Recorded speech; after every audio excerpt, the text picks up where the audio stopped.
अस्सलाम वालेकुम नाज़रीन इकराम, रोशनी लाइट चैनल की तरफ से आप सबको खुशामदीद।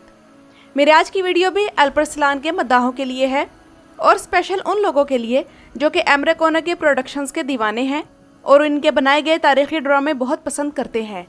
आज की वीडियो में आप लोग जानेंगे कि एमरे कोनक अल्परसलान सीरीज़ के ख़त्म होने के बाद किस नई तारीखी ड्रामा सीरीज़ पर काम करेंगे और इसके अलावा ये भी कि अल्परसलान ड्रामा सीरीज़ की शूटिंग कहाँ तक पहुँची और आने वाली किस्तों में आप लोग कितने साल का टाइम जंप देखेंगे और इस हफ्ते अल्परसलान ड्रामा सीरीज़ की अगली किस्त आएगी या नहीं। तो आइए बढ़ते हैं अपनी वीडियो की तरफ। तो जैसा कि आप लोग जानते हैं कि अल्परसलान बुयुक सेल्जुकलो का अगला सीज़न नहीं आएगा और आने वाली 2 अक़सात में जल्दी तारीख़ी वाक़यात दिखाकर इस ड्रामे को वाइंड अप किया जाएगा। तो मेरी पिछली वीडियो के कमेंट सेक्शन में मद्दाह इस बात का ब्लेम कभी बारिश आरदूज को दे रहे थे कि उन्होंने अल्परसलान बुयुक सेल्जुकलो क्यों छोड़ा और कभी एमरे कोनक को कि उन्होंने ओयोनिश बुयुक सेल्जुकलो शुरू किया लेकिन उसकी पूरी टीम को ना रोक सके और सेट पर पेश आने वाले वाक़यात के बाद ओयोनिश बुयुक सेल्जुकलो के तमाम अदाकारों ने किसी भी अगले सीज़न में काम करने से इनकार कर दिया। इसके बाद अब बारिश आरदूज ने भी इस सीरीज़ को छोड़ने का फैसला सुना दिया और एमरे कोनक को भी अपने फैसले से आगाह कर दिया। और नाज़रीन इकराम, बारिश आरदूज के इस फैसले से तुर्क मदाहों को तो मायूसी हुई ही, लेकिन साथ ही अरब ममालिक में जहाँ ये ड्रामा बड़े शौक से देखा जाता था वहाँ तो जैसे जलजिला आ गया और कतर ने तो बाकायदा ये ऑफ़र कर दी कि अगले सीज़न के अखराजात वो बर्दाश्त करने को तैयार है। और इसके अलावा अज़रबैजान ने भी कहा कि वो इस सीरीज़ को जारी रखने के लिए असिस्टेंट करने को तैयार है। लेकिन बारिश आरदूज की ज़िद की वजह से फ़ाइनल फैसला यही किया गया कि बस इस सीरीज़ को बंद किया जाए, जिस पर अल्परसलान के फैंस जो कि कतर, अज़रबैजान, तुर्की, जॉर्जिया और दूसरे अरब मुल्कों के रहने वाले थे, उन्होंने सख्त रिएक्शन दिया। अब आप लोग सोच रहे होंगे कि एमरे कोनक ने बारिश आरदूज की जगह तीसरे सीज़न के लिए किसी दूसरे अदाकार को क्यों ना ले लिया। और बहुत से मद्दाहों का ख्याल था कि ओयोनिश बुयुक सेल्जुकलो में सरदार किलिच नाम का अदाकार अल्परसलान के किरदार के लिए बेस्ट था। इस अदाकार की look, body movement, fighting style और अंदाज सब बेहतरीन था और इसे अल्परसलान में लेने से इस सीरीज़ का क्रेज़ डबल हो जाता। लेकिन नाज़रीन इकराम, उस अदाकार ने भी इसमें काम करने से इनकार कर दिया, जिसके बाद एमरे कोनक के पास क्या रास्ता बच जाता था सिवाय इस ड्रामे को रोल बैक करने के।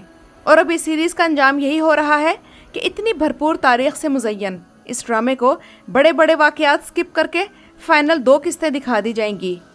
और इसमें मुझे नहीं लगता कि एमरे कोनक का कोई कसूर है। अगर बारिश आरदूज अपने किरदार की हकीकत समझ लेता तो इस सीरीज़ को फिनिश किए बगैर ना छोड़ता। और दूसरी तरफ प्रोड्यूसर को भी इतने बड़े बजट की सीरीज़ में अदाकार लेने से पहले तगड़ा किस्म का कॉन्ट्रैक्ट साइन करना चाहिए था, जिसमें किरदार छोड़ जाने पर जुर्माना भी हो। और नाज़रीन इकराम, पहले ओयोनिश बुयुक सेल्जुकलो और अब अल्परसलान ड्रामा सीरीज़ के यूँ ख़त्म होने का असर सलाहुद्दीन अय्यूबी सीरीज़ पर भी पड़ेगा, क्योंकि मद्दाह ये एतराज़ कर रहे हैं कि एमरे की शुरू की गई हर सीरीज़ दरमियान में ही ख़त्म हो जाती है और सलाहुद्दीन अय्यूबी भी कब से पेंडिंग है। यहाँ तक कि इसका पिछला हीरो इसी देर होने की वजह से ये सीरीज़ छोड़कर जा चुका है। और एमरे कोनक के मुखालफिन का कहना है कि एमरे कोनक को महमद बोज़दैक से कुछ सीखना चाहिए, जो कि एक के बाद एक कई कामयाब प्रोजेक्ट्स चला रहे हैं। और अगर एमरे कोनक किसी ड्रामे के 3 सीजन्स बताते हैं तो वो असल में 2 या फिर 1 होगा। बहरहाल ये तो आने वाला वक्त बताएगा कि सलाहुद्दीन अय्यूबी सीरीज़ के साथ एमरे कोनक क्या मामला करते हैं, जो कि अल्परसलान ख़त्म होने के बाद एमरे कोनक के लिए नया चैलेंज होगा और अगले आने वाले तारीख़ी ड्रामों के नए सीज़न में कुरुल उस्मान के साथ मुकाबला करने के लिए मैदान में यही ड्रामा उतरेगा। और नाज़रीन इकराम, अब चलते हैं अल्परसलान ड्रामा सीरीज़ की नई खबरों की तरफ।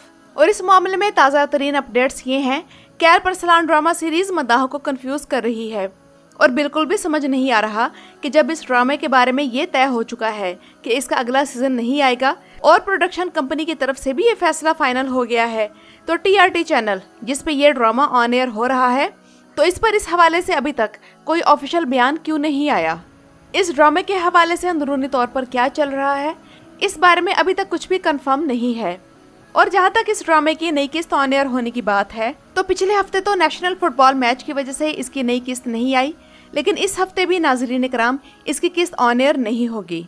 और समझ से बाहर है कि इसकी क्या वजह है, इसका नया ट्रेलर अब तक क्यों नहीं आया और TRT का इस ड्रामे के बारे में अभी तक कोई ऑफिशियल बयान क्यों नहीं आया।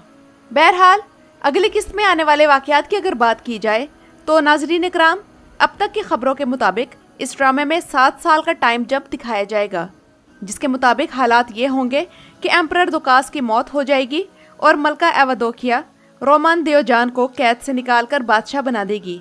और नाज़रीन इकराम, 7 साल के टाइम जंप का मतलब ये है कि अब इस सीरीज में हम मलिक शाह को 7 साल के बच्चे की सूरत में देखेंगे। दूसरी तरफ नाज़रीन इकराम, अल्परस्लान के सेट से भी मुख्तलिफ खबरें मिल रही हैं, जिनके मुताबिक मुलाज़गर्द की जंग की शूटिंग मुकम्मल की जा चुकी है और एम्परर देओजान के तुर्कों के हाथों पकड़े जाने के मनाजिर भी शूट हो चुके हैं।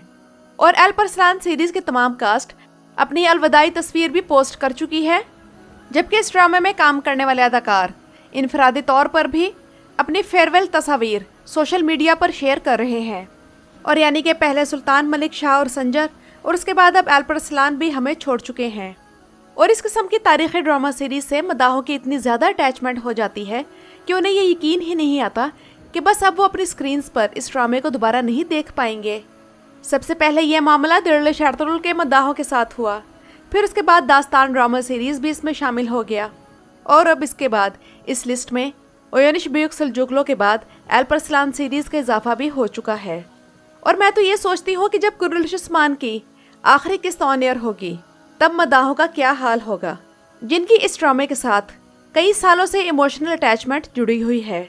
और नाज़रीन इकराम, 7 साल के टाइम जंप का मतलब ये भी है कि हो सकता है कि कई किरदारों को शादीशुदा दिखाया जाए, जिनमें बातुर्बे और अकनाई खातून सरे फहरिस्त हैं।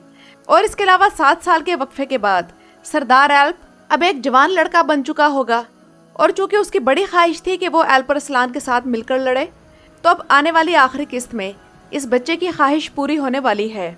और स्क्रीन पर आपको जो तस्वीर नज़र आ रही है, मेरे ख्याल में ये सरदार एल्प की है। और इसके अलावा किंग बुगरात की कहानी भी अभी तक नामुकम्मल और अधूरी है। अल्परस्लान के मद्दाह ज़रूर इस बारे में जानना चाहेंगे कि क्या किंग बुगरात अपने भाई से तख्त वापस लेने में कामयाब होगा या नहीं। इस किरदार की स्क्रीन प्रेजेंस बहुत अच्छी है, और जब किंग बुगरात सुल्तान अल्परस्लान का दुश्मन था, तब भी काउंट लियोन के मुकाबले में ये हमेशा अपने होशो हवास में रहने वाला शख्स साबित हुआ, जो कि कभी भी दुश्मन के खिलाफ ओछी और घटिया हरकतों पर नहीं उतरा। और इस किरदार की एक और बड़ी खूबी ये है कि एक ईसाई के तौर पर उसे खुदा पर यकीन था, और उसी खुदा ने उसे इस्लाम का रास्ता दिखाया। काउंट लियोन और रोमन देओजान के अंदर ये स्पिरिट नहीं है, और शायद ही हमने इस ड्रामे में इन दोनों किरदारों को चर्च में इबादत करते देखा हो। लेकिन यहाँ मैं आप लोगों को एक बात तारीखी तौर पर बताना चाहूँगी कि किंग बुगरात के इस्लाम कबूल करने के बारे में तारीख में कोई जिक्र मौजूद नहीं है। किंग बुगरात एक ईसाई बादशाह और एक तारीखी किरदार तो है, लेकिन उसने इस्लाम कबूल नहीं किया था। तो नाज़रीन इकराम, ये तो थी मेरी आज की वीडियो। आप लोगों का आज की वीडियो के बारे में क्या ख्याल है, मुझे कमेंट्स में ज़रूर बताइएगा। मेरे चैनल पर आने का शुक्रिया।